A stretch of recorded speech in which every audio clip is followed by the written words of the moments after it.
Hello guys and welcome to AutoRevzz back again. So today we are going to discuss about the pros and cons of the Tata Nano, and I'll be telling you guys 5 pros and 5 cons about the Tata Nano. And if you haven't checked out my video on the Tata Nano, the review of the Tata Nano, you can definitely check it in on my YouTube channel, and as well as I'll definitely give the link for the same in the description. So starting off from the positives of the Tata Nano. So the first positive that comes to my mind is the fact that the ride quality of this car is simply brilliant, and the way it rides, it provides you with a lot of comfort on most of the roads. You need to be a bit careful when you take it over bad roads, but that's about it. Other than that, it is quite a comfortable car to be in. And also what adds up to the comfort level of the Tata Nano is the comfortable seats, because the seats are quite comfortable and the suspension is on the softer side. So the first positive is about the ride quality. The second positive which comes to my mind is the easy nature of the car. It is very easy to maneuver this car, especially in the city. And the Nano also gets a variant in which it gets the power steering. So if you have that particular variant, then definitely the one which I am driving is the CNG variant, does not get the power steering, but the other variants do get power steering, and that car is very much easy to maneuver in the city, especially if you stay in a crowded place. Then definitely it can be a very easier fare for you to maneuver the car in the city. So that is the second positive. The third positive which comes to my mind is the maintenance cost. The maintenance cost of this car is quite less, and it is quite economical to maintain as well. So that is what I feel, that the maintenance cost is on the lower side. It is not expensive to maintain this car. So that is the third positive of the car.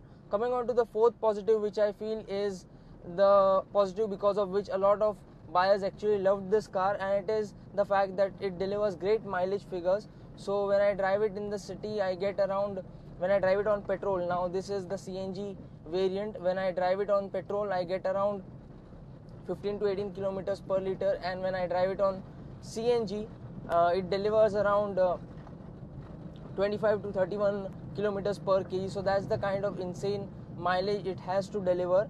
So I really like the way it delivers the mileage and also provides you with comfort, and it is a practical car to be in.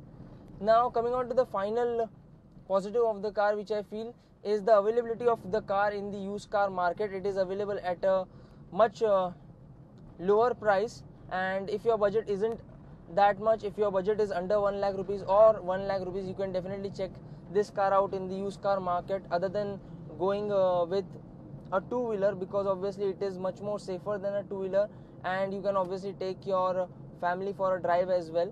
So it is quite comfortable, and it is also available at a lower price in the used car market. So guys, those were the 5 positives of the car. Now let's start talking about the negatives of the car. So first of all, the first negative which I feel is the lack of safety features. There is no equipment on offer. There are no ABS, EBD, airbags as such. So that is one major problem in this car. Secondly, the second negative of the car is that the brakes are not that great, because of which you need to get used to it in order to stop it properly.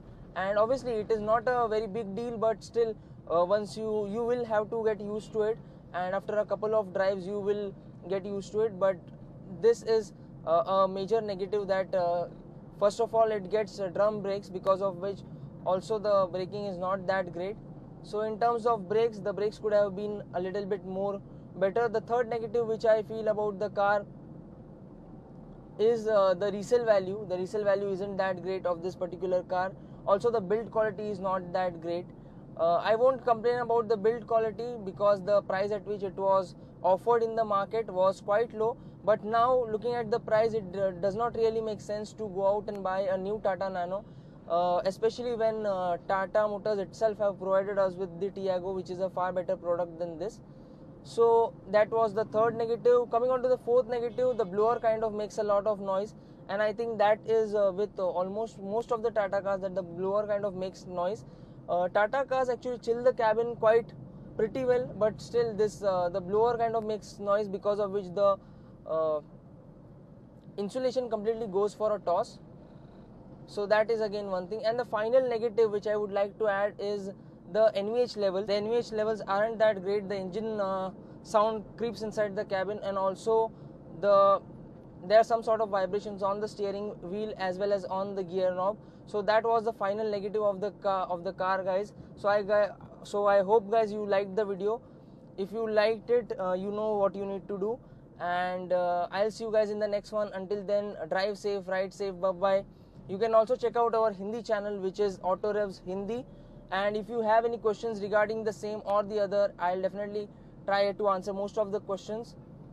Do text me on my Instagram handle as well as in the comment section below, and I'll be more than happy to answer most of the questions. I'll see you guys in the next one. Until then, drive safe, ride safe, bye bye.